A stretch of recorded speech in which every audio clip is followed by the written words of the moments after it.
to distinguish between natural climate variability, or ENSO, and long-term warming, and how it imposes itself on different events.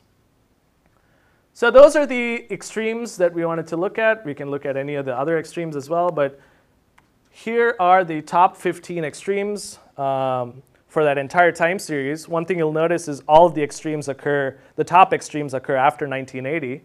But this is just the April temperature. And so when we actually put in our statistical equation, we can divide up the components by warming, ENSO, or other, which is just the deficit between our model and the actual observed temperature. So what we can see here is that El Nino in the green has sort of, the impact of El Nino is in a decent range. I mean, you had high impacts of El Nino beforehand, and we see high impacts in the present as well.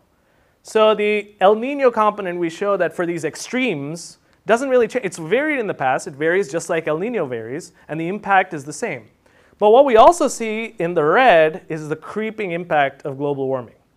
So the long-term warming trend is slowly exacerbating these things, these events. So for example, if you remove this entire red stack right here, this would have dropped significantly. But at the same time, it's important to note that the red stack is not the majority for this stack. So what we actually estimate is that the global warming component in this case for this entire anomaly in 2016 is about 30%. El Nino still explains around 55 to 60% of that entire anomaly. So El Nino is still responsible for the majority of that anomaly, but it was undoubtedly worsened by this influence of global warming. So the long-term warming is increasingly playing a larger and larger role in these extreme events.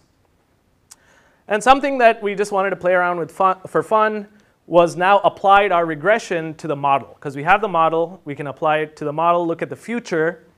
And what we have here is the Niño 3.4 anomaly during the next record-breaking April, when you set a baseline starting from 1978 to 2000.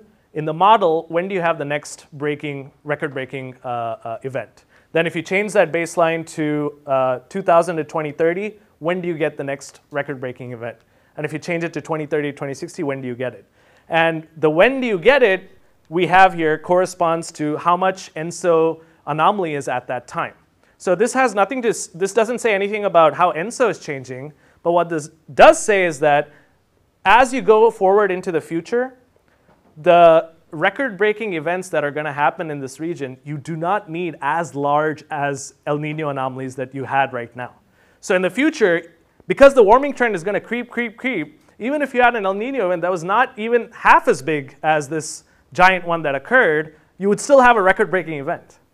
Because just a little push that gets needed in the future. And on the flip side over here, we have the lead time for the next record-breaking event. So when these warming events happen, how long is it going to be? So if you notice in the same 1940 to 1970, 70 to 2000, 2000 to 2030, what's happening is that the time for the next record-breaking event decreases. AKA, the frequency of these events is going to become more and more. You're continuously going to have record-breaking events, and it's going to happen at El Niños that are not as big as they are before. Now, this says nothing about how El Nino is going to change or what's going to happen in the future, but what it does quantify is that this is a pretty lethal combination for what's going to happen regardless of the outcome of Niños or not. And so, just looking at regression, simply to say that not nearly as big El Niños in the future are required to produce more frequent events. So I'll end there. Just to conclude, April was an unprecedented extreme. The observations and simulations indicate a pretty robust April El Nino link. The ENSO system tends to prime mainland Southeast Asia for extremes, but we also know that global warming is making it worse and worse as it creeps along. And though only 30% of the 2016 event was global warming, definitely more to come in the future. And this has emergence implications because clearly it hasn't emerged. The system has not emerged because the global warming component. So this is not a new normal per se, but that doesn't mean that it's not deadly, nor does it mean that if global warming wasn't there, it would have been as deadly. That's not the case. If global warming hadn't been around, this need not have, maybe it wouldn't have broken these energy records. Maybe it wouldn't have broken, maybe it would definitely not have had the same impacts that it did.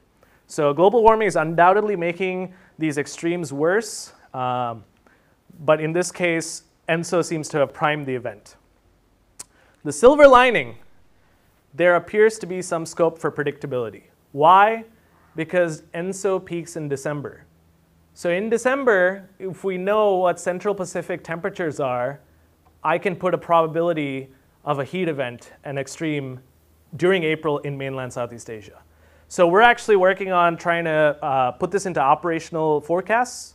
And so we have a LOI with NOAA that we're trying to actually do this for multiple places all over the United States, actually. I hear it's currently stalled, as most of NOAA is, but we'll see where that goes. So, just a little on future work. We're trying to do attribution and ENSO extremes in broader tropics. You can look at several different areas and try and understand this. You can also look at mid-latitudes and see the influence between tropical, subtropical heat exchange.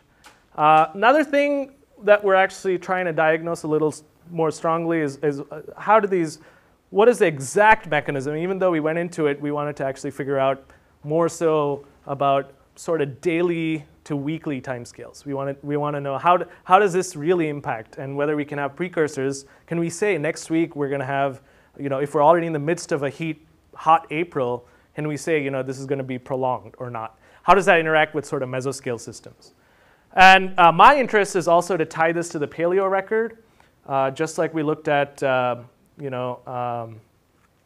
temperature stations all over Southeast Asia. We have our own temperature stations that go further back in corals, tree rings, sediments, and ENSO records, and so forth. So we can actually try and ask the same question. So how unusual are these extremes? We can actually ascribe, you guys probably heard, these 1 in 1,000-year events and things like. We can actually look into that and try and see what these monthly resolved records can tell us about the past. So with that, you can follow me at Holy Cow.